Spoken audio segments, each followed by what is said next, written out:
ಕರೆದಿಲ್ಲ ಅಂತ, ಆಮೇಲೆ ಮತ್ತೆ ಹೇಳಿದ್ರೆ ನಾವು ಕರೆದಿವಂತ. ಅಂದರೆ ಯಾವ ಸ್ಥಿತಿಯಲ್ಲಿ ಇವರಿದ್ದಾರೆ ಅನ್ನುವಂಥದ್ದು ಅರ್ಥ ಆಗ್ತದೆ. ದೇಶ ಒಂದು ಕಡೆ ಸಂಪೂರ್ಣವಾಗಿ ಆರ್ಥಿಕವಾಗಿ ಭಾಳ ದೊಡ್ಡ ಪ್ರಮಾಣದಲ್ಲಿ ಮುಂದಕ್ಕೆ ಹೋಗ್ತಾ ಇದ್ದರೆ, ರಾಜ್ಯದಲ್ಲಿ ಒಂದು ಅಸಮರ್ಥ ನಾಯಕತ್ವ ಮತ್ತು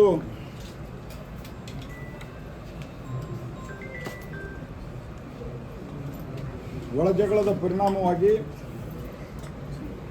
ಗೊಂದಲದ ಸ್ಥಿತಿ ನಿರ್ಮಾಣ ಆಗಿದೆ.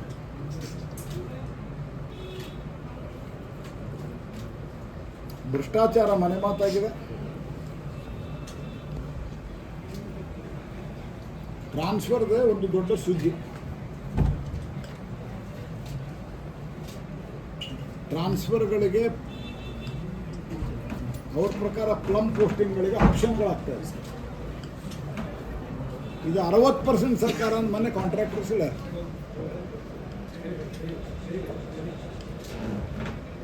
ಹಾಗಾಗಿ ಸಮಗ್ರ ಕರ್ನಾಟಕದ ಕರ್ನಾಟಕ ಒಂದು ಮುಂದುವರೆದಂಥ ಆರ್ಥಿಕವಾಗಿ ಪ್ರಗತಿಯನ್ನು ಹೊಂದಂಥ ಫಾರ್ವರ್ಡ್ ಸ್ಟೇಟ್ ಅನ್ನುವಂಥದ್ದನ್ನು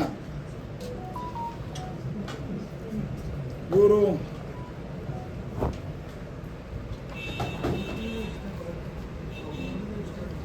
ಮನಬಂದಂಥ ನಿರ್ಣಯಗಳು, ಮನಬಂದಂತೆ ಆಡಳಿತದ ಕಾರಣದಿಂದ ಸಂಪೂರ್ಣವಾದಂಥ ಗೊಂದಲದ ಗೂಡಾಗಿದೆ.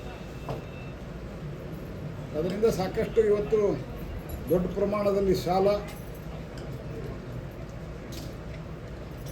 ಎಲ್ಲೂ ಕೂಡ ಅಭಿವೃದ್ಧಿ ಕೆಲಸಗಳು ನಡೀತಾ ಇಲ್ಲದಂಥ ಸ್ಥಿತಿ,